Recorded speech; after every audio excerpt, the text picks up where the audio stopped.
Magandang gabi po sa inyong lahat.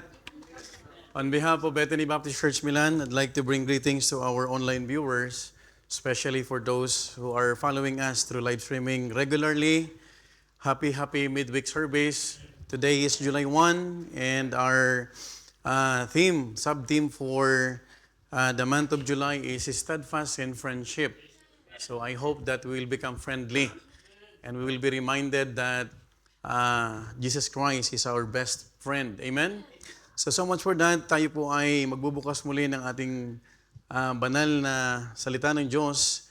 I'd like to invite you all to open your Bible in the book of Luke chapter 12, beginning from verse 22 down to verse 34.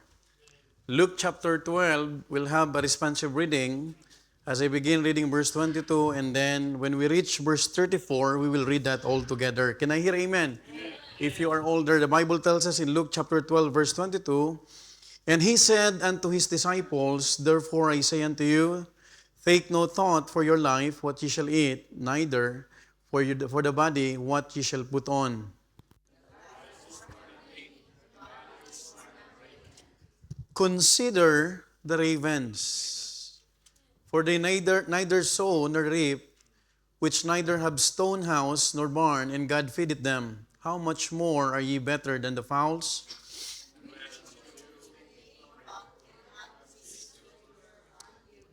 Verse 26, If ye then be not able to do the thing which is least, why take ye thought for the rest?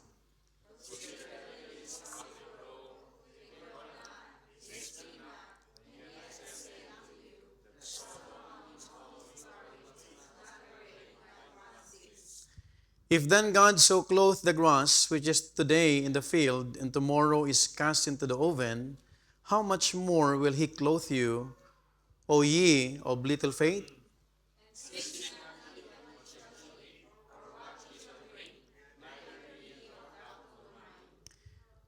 For all these things do the nations of the world seek after, and your Father knoweth that ye have need of these things.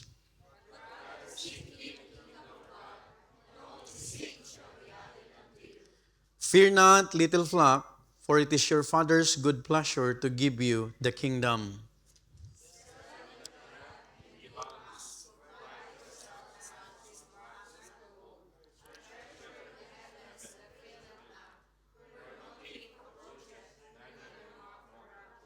Verse 34, all together now read.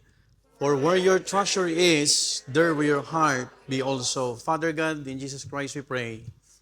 Thank you, Father, for bringing us once again in this appointed and sacred place that you have prepared for your people to gather just to magnify thy holy name in our midst, O Father, because you are worthy of all praises, of all glory, Lord, only belongs to you. Father, if there are sins, if there are shortcomings that would hinder our worship service, Lord, we pray, Lord, that you will continue to sanctify us through the blood of the Lord Jesus Christ. And I pray tonight that your servant could still be a blessing to your people. Help me, Lord, to just utter words that could edify, that could strengthen your people, O Father.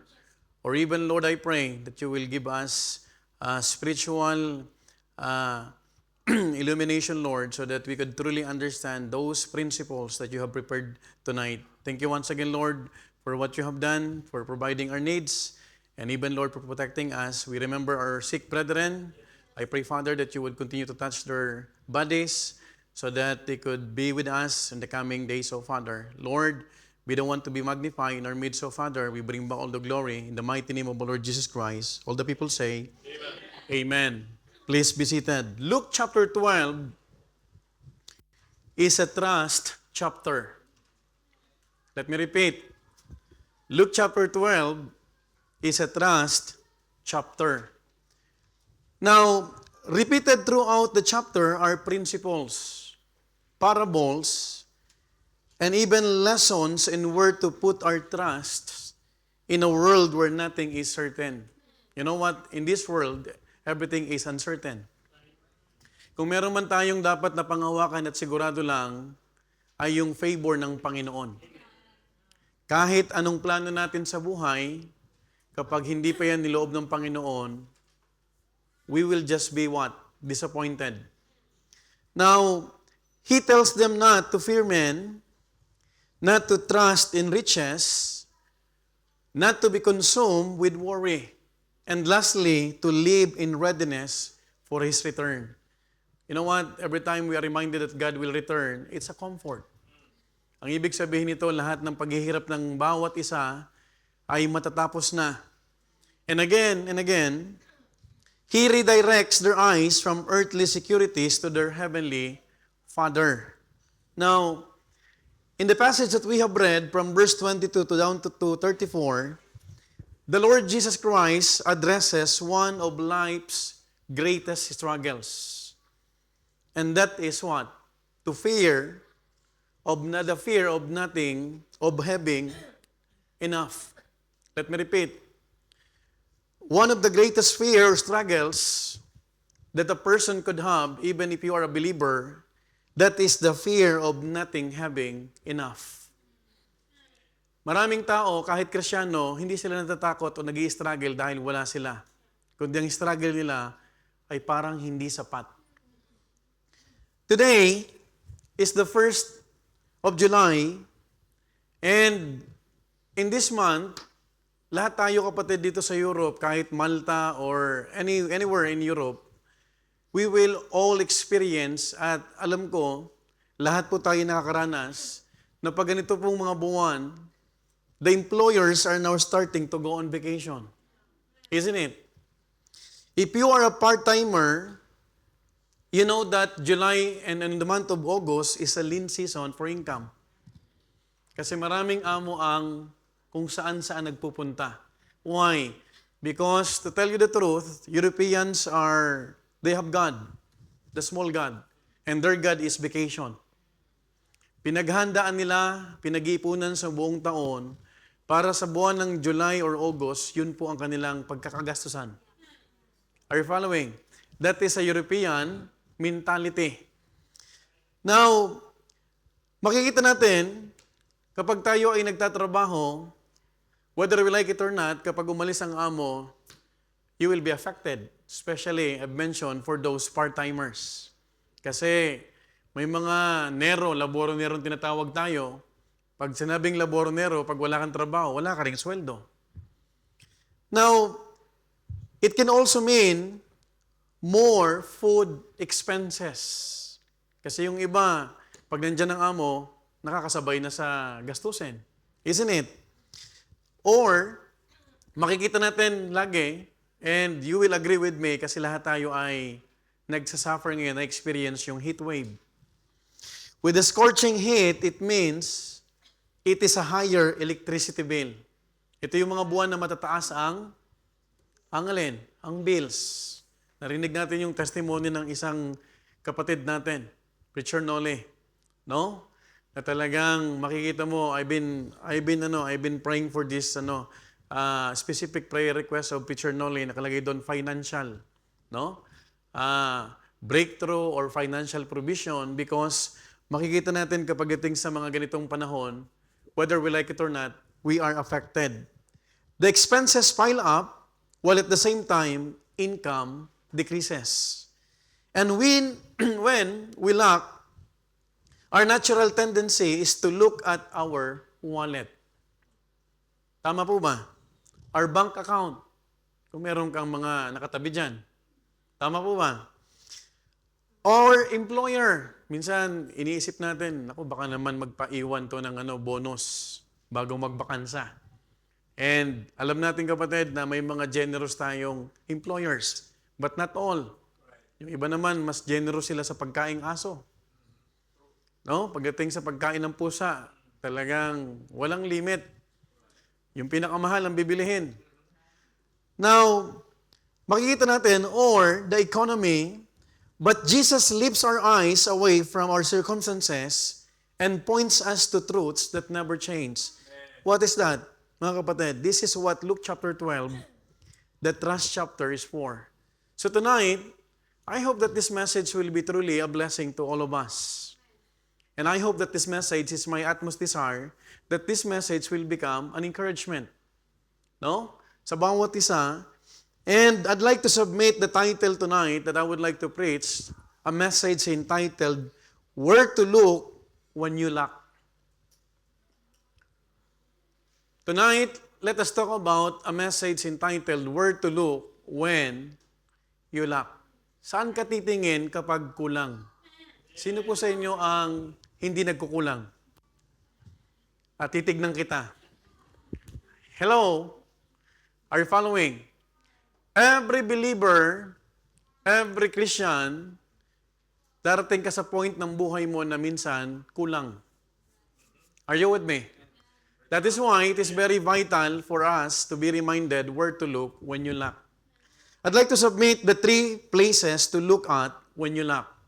Number 1, let's talk about the first place to look at when you lack. Pag ikaw ay nagkukulang at kulang ka sa ganito, number 1, you look around.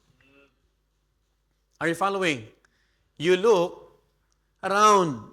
From verse 24 to 28, look at what the Bible says. Consider the ravens.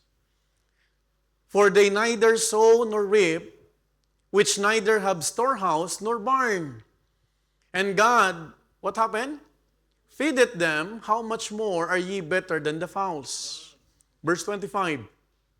And which of you, which with taking thought, can add to his stature 1 cubit?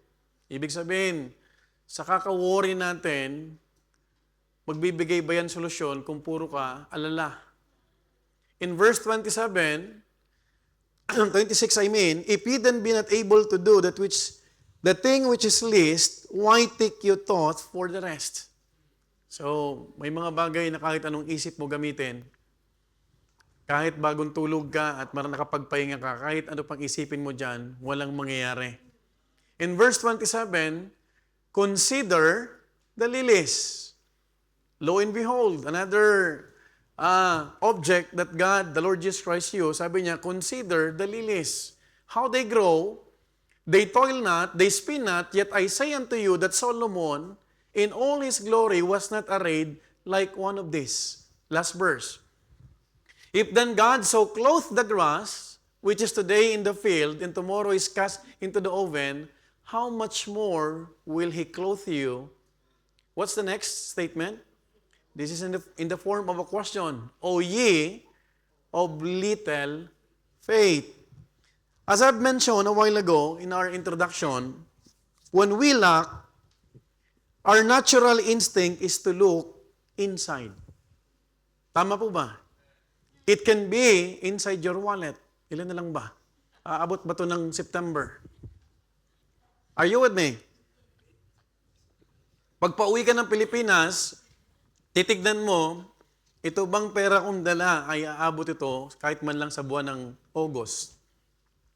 Kasi pag wala kang pera, pag umuwi ka, wala kang mapupuntahan. Kundi, sa kanto nyo lang. Tama po ba? At ang tingin sa atin ng ating mga kamag-anak at kaibigan, dahil tayo ay nasa Europa, maraming pera.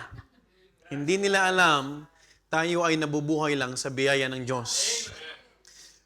It could be your wallet, our online banking, our pockets, or even our piggy banks.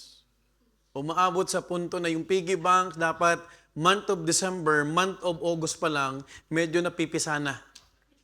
Kasi kailangan mong basagin dahil kailangan mong hugutin. Are you with me? I hope you're listening well. But Jesus invited His disciples that whenever they experience lack, that they look around and consider. What? Twice, 2 beses, ang Panginoon nagbanggit, He uses the word consider. You know what the word consider? It means, tingnan mo, tumingin-tingin ka. 2 beses binanggit ng Panginoon yung the word consider. And when we say consider in this text, the context of this, it means to observe carefully. Hindi ka lang basta mag-glance. When the Lord Jesus Christ used consider, it means to observe what? Carefully. To think deeply and to learn the lesson that God has place before us. Hindi tayo pinapakonsider ng Panginoon para lang sa wala. Ang ibig sabihin ng ating Panginoon, when the Lord Jesus Christ spoke this, consider twice. Ang ibig sabihin ng Panginoon, hindi kailang basta mo makita.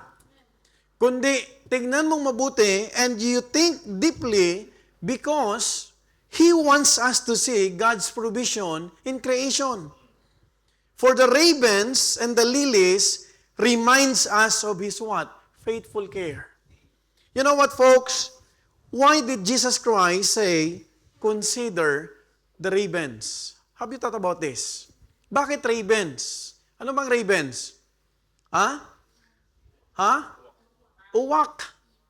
Now, why did Jesus Christ say, consider the ravens? Why not the dove? When speak about dove, it is a bird that speaks of purity and even reminds us one of the emblems of the Holy Spirit. Di ba, isa sa mga symbol ng Holy Spirit ay the dove, water and wind. Why is it Jesus Christ is telling us, consider the ravens? Sabi ko, ba't hindi nilang consider eagle?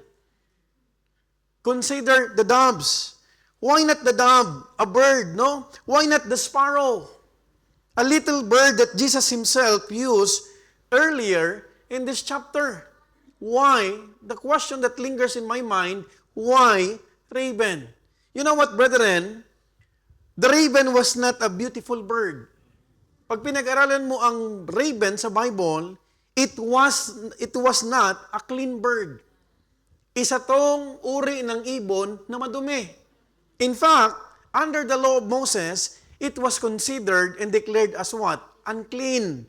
I'd like to read Leviticus 11 from verse 13 and then 15 so that we will save time. Ang sabi ng Bible, and these are they which ye shall have in abomination among the fowls.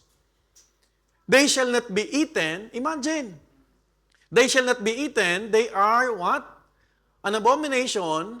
The eagle, the ostrich, and the osprey, and verse 15, every raven after his kind. Now, have you thought about this? Napag-isipan mo ba, bakit raven? Sa dami-daming birds na pwedeng gamitin, bakit ito pa? Now, the ravens reminds us that even something that is unwanted and unappreciated is cared for by God. Amen. You know what? Kailangan nating maalala at ipaalala sa atin ng Panginoon, kahit maraming taong walang pakialam dito, God still cares. In fact, in Job 38:41, ang sabi ng Bible, who provided for the raven his food? Sino ba nagpo-provide dyan? When his young ones cry unto God, they wonder for lack of what? Meat. But the ravens, makikita mo kapatid, they are all provided by God. Now, what we could learn from this, if God provides for the raven, how much more will He provide for His children? Amen. Are you listening? Kung ang raven nga ay ang Panginoon na nagpapakain, much more sa mga anak ng Diyos. Notice what the raven does not have. I'd like you to understand this, and you need to consider. Let us consider, not just a glance, not just to look at, but consider. Consider means what? Carefully. Deeply. Amen po ba? Ano ang wala sa raven? Folks, it does not sow. Hindi nila kayang mag-part-time. Hindi nila kaya, kapatid, magtrabaho. It does not reap. Wala naman silang tinanim. It has no storehouse or barn. Wala lahat. Yet the Bible says, God feedeth them. God feedeth them. That's why if you are lacking tonight, you look around. You look around. Minsan, kapatid, pinaparealize ng Panginoon sa atin, teka lang, sa sobrang pag-aalala mo, hindi ba anak ka ng Diyos? Hindi ba merong mga nilikha ako na wala naman nagpapakain dyan at wala nga kayong pakailan pero nabubuhay sila? Much more sa mga tinubos ng Panginoon. We are God's redeemed people. Please don't forget that. And we are not redeemed for nothing. Hindi tayo tinubos ng Panginoon para pabayaan ng Panginoon. That is why every believer, every Christian should understand, and it should be our habit to think about blessings, not burdens. Ang problema sa ating kapatid, we are habitually thinking about burdens, complaints, yung nawawala, yung kulang. Ba't hindi mo tignan yung mga meron ka? Ba't hindi mo tignan yung mga nasa paligid mo? And the Lord Jesus Christ mentioned this, consider ravens. Folks, the Bible says in verse 24 again, consider the ravens, for neither sow nor reap, which neither have storehouse nor barn. And I want you to notice this, God feedeth them. How much more are ye better than the fowls? Sino sa inyo ang papayag na ang uwak o raven mas may value pa kaysa sa iyo? No one. But why is it when you are lacking, you do not look around?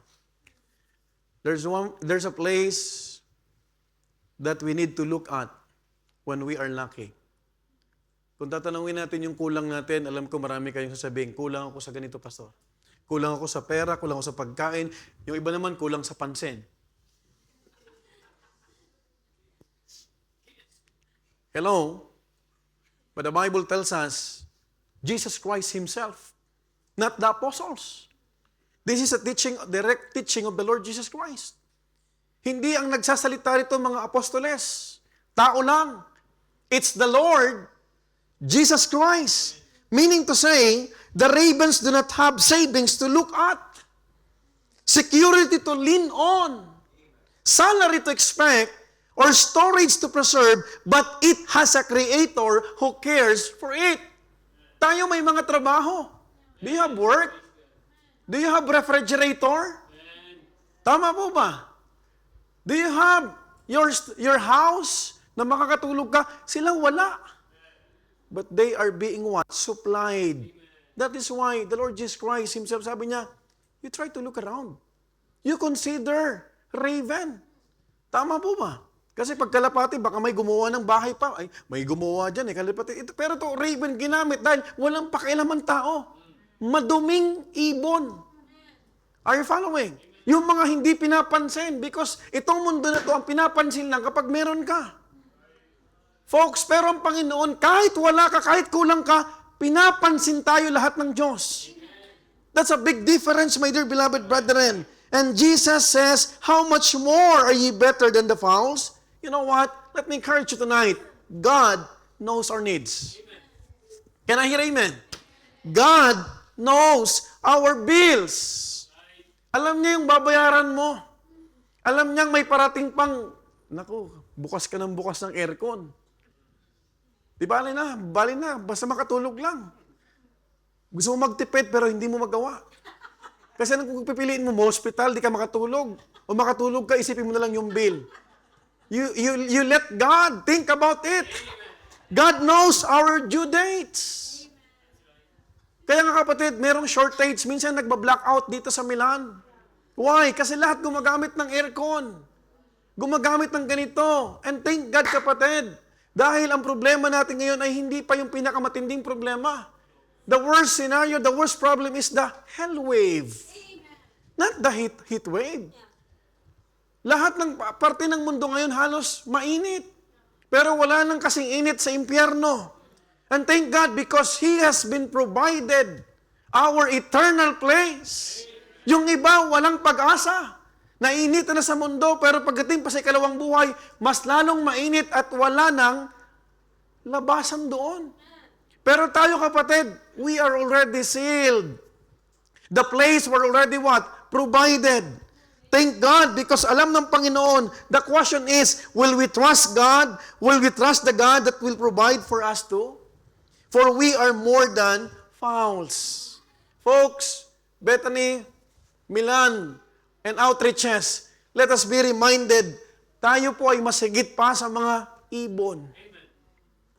Kung pinakailaman at may care ang Panginoon, much more ang Panginoon. Do not think that Jesus Christ abandoned us already. When you are lacking, people tend to think about, hindi na ako maalala ng Diyos. Sino nagsabi sa'yo? When you lack something, ibig sabihin, you try to look around. Tingnan mong mabuti yung paligid mo. Jesus also mentioned a flower. Not only a raven, you would notice, consider the lilies, how they grow. This time, the lilies. I'd like you to see this, lilies. Sobrang ganda. Walang nagtanim dyan. Are you with me? Another picture, please.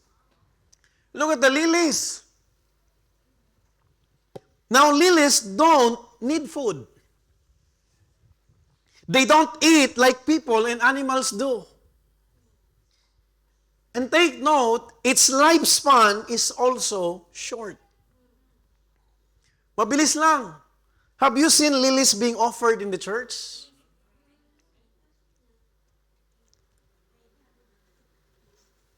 Though they are beautiful, they wither fast. Sobrang ganda. In fact, I've mentioned this, isa sa mga speakers natin, totoo ba yung bulaklak nyo rito?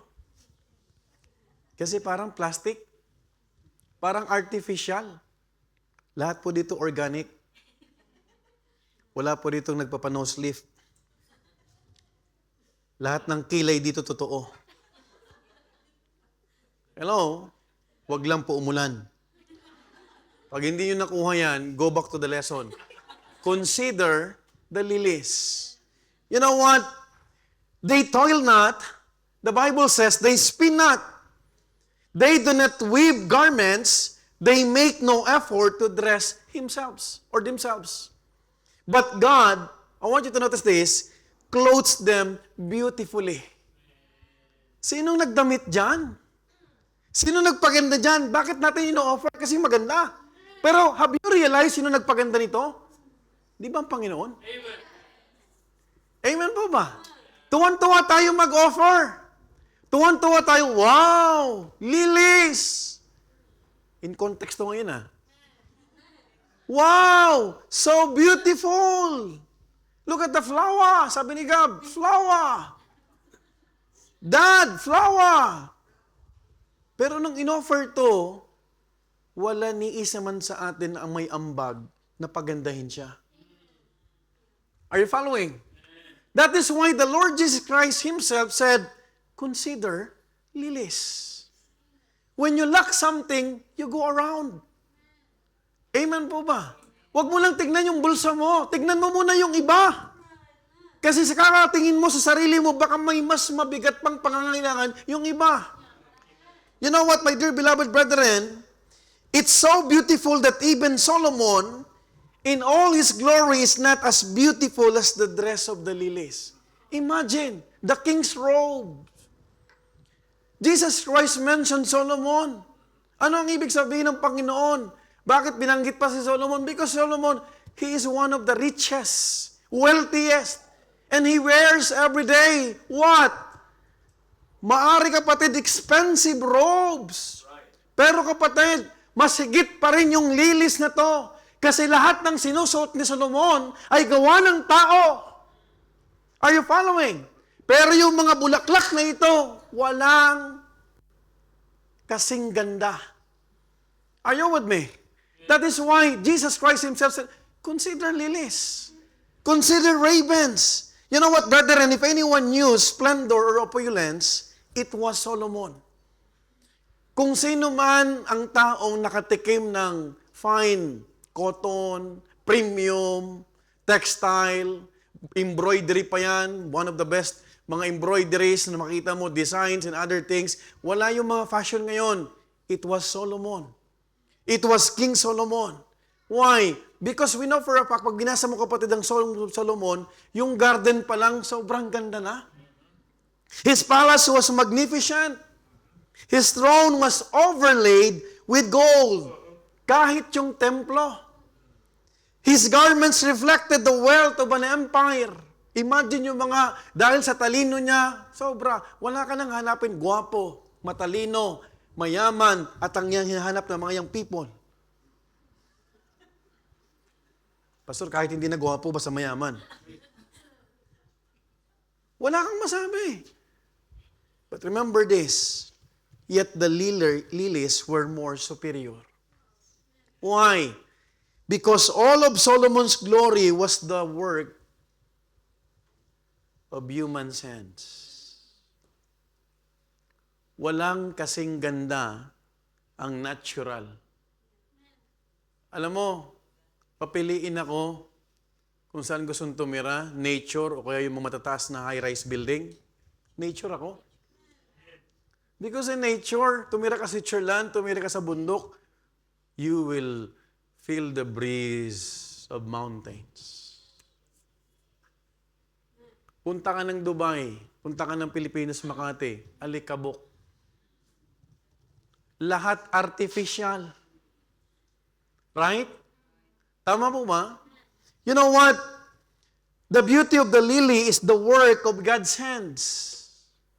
We have to consider that. We have to be very careful. Something so temporary receives God's attention. Now, if God lovingly clothes what will last only a few days, listen to this. I'd like you to understand this very carefully. How much more will He care for those who will live forever with Him? Gusto mong bumili ng 24 karat na gold? Sa langit, apakan ko lang yan? Do you know if you're a saved person, you will walk on the streets of gold? Have you ever sing wholeheartedly mansions over the hilltop? Hello? Sino po sa inyo nakatungtong na, nakapasok na sa isang mansyon? Hello? Please don't forget that one of these days, when the trumpet sound, at kapag tayo ay binalikan na ng Panginoon, we will live forever and ever, and we will see a real mansion. Hindi yung mansion mo sa Pilipinas na inaanay. Are you following? Hindi yung bahay mo na kahit galing pa yung doorknob sa Italy o sa France, mananakaw. Are you following? You know what? Number 2, if He tends to the needs of a bird, if He cares enough to clothe a flower, how much more God's people? That is why when we are clothing to worship God, it should be the best. Bakit tayo nagdidress ng modest apparel? It doesn't matter kung hindi yan branded. What really matters is the best. Because God deserves the best for us. Because it is God who is supplying our needs. Number 3, considering the ravens answers the question, will God feed me? Kung itong mga ravens ito pinapakain, kailangan mo po bang tanungin, papakainin ba ako ng Diyos? Kaya nga pag nagsuko ka ng buhay, kapag tinawag ka ng Panginoon, hindi mo dapat isipin kung mabubuhay ka. Are you following? Ang isipin mo, kapag tinawag ka ng Panginoon at hindi ka sumunod, mananagot ka sa Panginoon. Folks, number 4, considering the lilies answers the question, will God care for me? Kung itong mga lilis dinadamitan, ikaw pa kaya? Amen po ba? And in both questions, the answer is a big, big yes. Walang pinabayaan ang Panginoon sa atin. Ikaw ang nagpabaya, pero hindi ka pinapabayaan. Magkaiba po yun. Subukan mong pabayaan mo ang sarili mo. Hindi ka mag-nail cutter, hindi ka mag-ayos. Hello? Yung kuko mo parang agila na. Hindi ka nagtututbrush. But God provided everything. You know what? Then comes His gentle rebuke. Ano yung gentle rebuke ng Panginoon? Ho ye of little faith. This is a gentle what? Rebuke. Hindi ito yung repent. Hypocrites. Generation of vipers. Ang sinabi lang ng Panginoon, ho ye of little what? Faith. And by the way, Jesus Christ does not say they had no faith. He says, they had little faith. Hindi naman siya sabi ng Panginoon sa atin, wala kang pananampalataya. Kasi hindi naman totoo yun. Hindi ka magiging anak ng Diyos kung walang pananampalataya. For by grace are ye saved through faith. Ang problema sa pananampalataya, maliit. Kasi ang tingin mo sa Diyos, ganun lang din. Amen po ba? Don't see God. Don't look God. Mga kapatid na parang kapantay mo lang. Kapantay lang ng amo mo. His words should be what? Superior to your employers. Brethren, members of the church, kung ikaw ay namamasukan, if you have an employer, huwag mo siyang tignan na parang Diyos. He is just an instrument of God. Kasi pag namatayan, pag ikaw di nakapagtrabaho, wala ka na rin sa Kanya. Pero yung Panginoon, tignan mo siya, ano ba yung masusunod sa desisyon ko to? Yung sasabihin ng Diyos o sasabihin ng aking Panginoon? Folks, remember, Jesus does not say they had no faith. He says they had little faith. Now, let me ask you these questions. Do any of us lack today? Perhaps a house payment. Perhaps bills. A down payment or a loan balance. Lahat tayo may kulang. Amen po ba? Your lack does not mean you had been forgotten.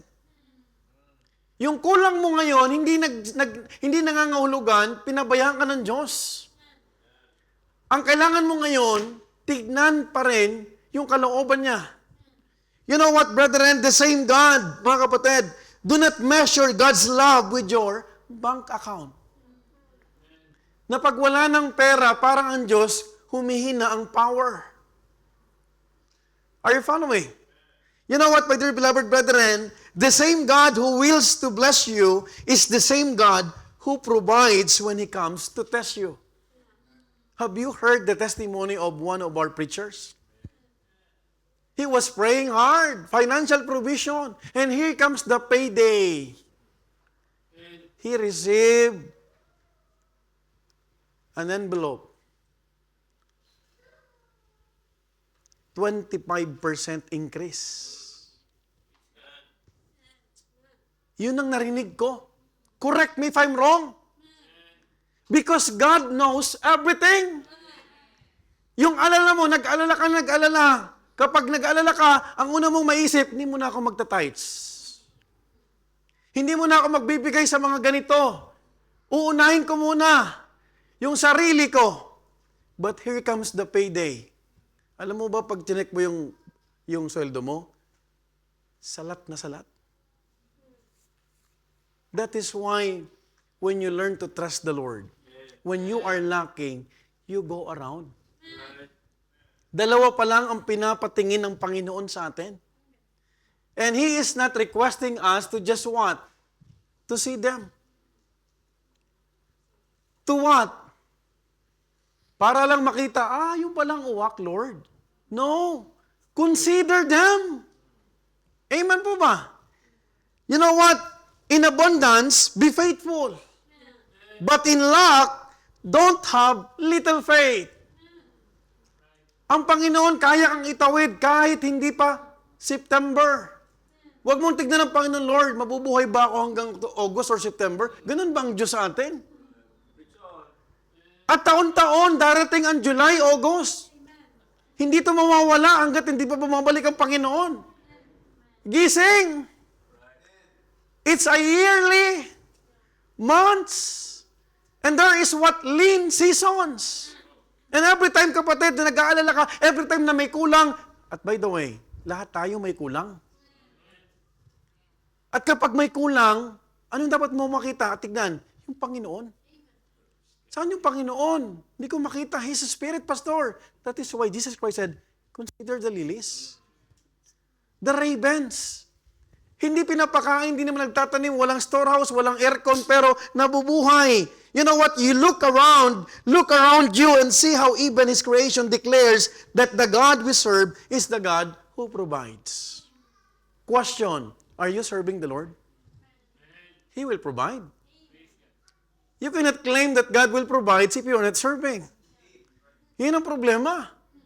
Amen po ba? Folks, 3 places to look at when you are lacking something. Number 1, you look around. Tignan nga yung paligid nyo. Mukha ba tayong mga malnourished? Mukha na bang nagugutom si Brother Jacob? I don't think so. Mukha na ba tayong kawawa? Oh, you have heard a while ago. Mukha pa rin mayaman. Hello? Na hindi nila kayang mapaliwanag.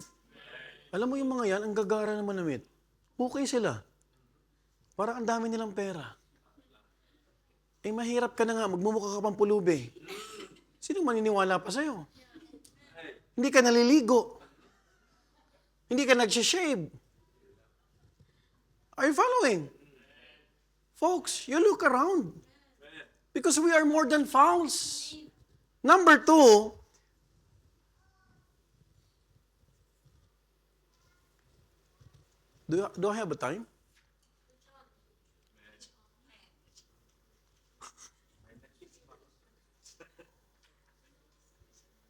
The 3 places to look when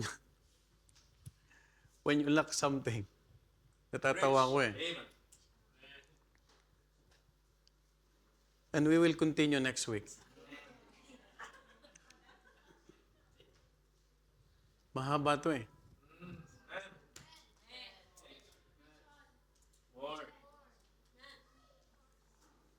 I hope we will learn to look around. Amen po ba? Huwag natin tignan yung wala ka. Ang tignan mo ngayon, anong meron ka. At ano ang nasa paligid mo na pwedeng magpaalala sa iyo that it is God who provides. Aren't you glad? Meron tayong good health. Amen? The Lord protected us. You have no idea. When we went to the mountains last week, gusto ko mag-testimony pero parang naghahati ang isip ko at puso ko. Kasi ayoko parang magparinig sa inyo. We were in the mountains. I am very confident because Preacher Nolly told me, Pastor, yung sakyan mo ay kondisyon.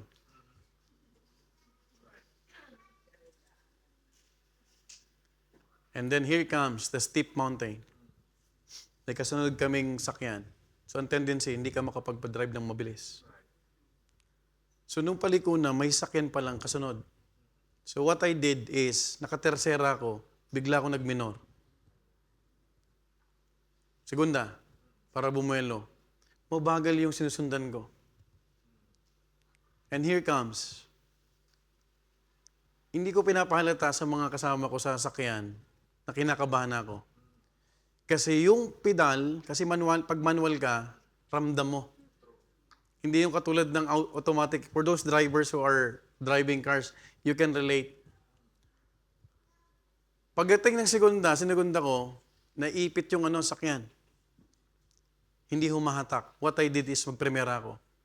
Pag premera ko, ganyan, tirik yung yung daanan. Pag premera ko, lumusot. Ayaw umakyat.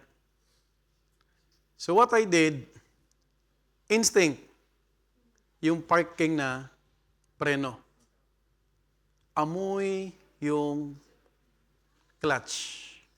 Sunog. The problem with this, walang guardrails. Yung kasama ko, nag-celebrate na kanyang birthday. And tinitignan ko sa side mirror, sa rear mirror, sa may backside, si Gab. Yung asawa ko, wala siyang idea na yung kabog ng dibdib ko, sobra na. Because it's not right na kinakabahan ka na, magpapanik ka pa. Magsisigawan yan. And what I did is, yung park na preno, inapakan ko yung pinaka-preno niya, tapos amoy na. Sabi ko, kailangan nating umatras. So pagpatay ko ng makina, biglang tumigas yung preno. Tigas. So nakakuha ko ng buwelo, naipihit uli yung susi para mabuhay yung makina. And from there, yung preno kumagat, lumambot na. And that's the time na dahan-dahan kami nakababa patras. Sabi ko, may plano pa ang Panginoon. I am confident because Preacher Noli vouch. Sabi niya, Pastor, yung sakyan mo kondisyon. 2 to 3 years, wala kang magiging problema. And here comes another situation. Pababa kami, nasa baba. Patag na kami. I'm driving 100, 100. Hindi ako lumalagpas ng 110 because katabi ko yung matinding navigator yung Waze. Pag ang asawa ko katabi ko, nahirapan ako magpatakbo ng mabilis. Kasi may multa, mas matindi ang multa. Mas matindi yan sa Waze. Dad. So, tumatakbo kami ng 110. Yung 110, nakakwarta ko, ikikwenta ko, biglang bumababa yung takbo. And here comes, nakakwenta na ako, ang takbo namin ay 80 lang. Lumabas na spiya, kailangan mong dalhin sa paayusan ang motor. And then, lumabas na naman yung isang signal, kulang ka sa langis. Sabi ko, tawagan mo si Preacher Noli.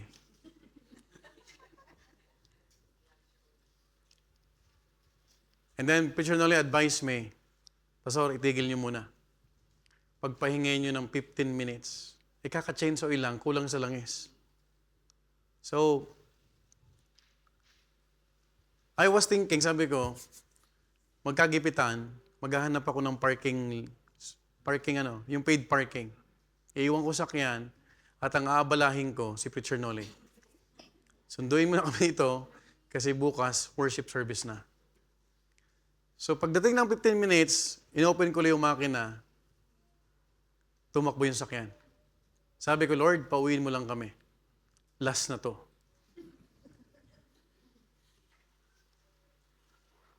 And I see God's hand. Sasabihin ko sa inyo, saan ka makita na tirik yung daanan? Tapos ang takbo mo, naka-reverse. Kailangan kong gawing i-reverse kasi pag naka-neutral, hindi kumakagat yung preno. Kumagat ang preno nung naka-reverse yung sakyan. Di ba dapat naka-neutral? Pero pag din-neutral ko, walang preno. Ang nasusunog yung clutch. So what I did, sabi ko, reverse. Si Gab tumatawa pa. Wala siyang kalam-alam. Yung pamilyang yun, nahulog sa bangin. But I do believe with all my heart, kapag nakikita natin yung kamay ng Panginoon, you will not think you are not blessed. That is why, make it a habit to discuss or to talk about blessings, not burdens. Kasi sa kakaisip natin, kulang ako, kawawa ako, hindi mo ba alam kung paano ka pinoprotection na ng Panginoon? Maybe you don't have millions, but if you will be asked, anong pipiliin mo, yung milyon o yung protection ng Panginoon? That is why we will continue this lesson next week. Where to look when you lack. Saan ka titingin kapag may kulang? Amen po ba? Wala ka na magagawa sa kulang sa pansin. Pag kulang ka sa pagkain, kumain ka. Amen? Where to look when you lack, I hope that we could be able to continue next week. Let's all stand up and we'll pray. Father, thank you once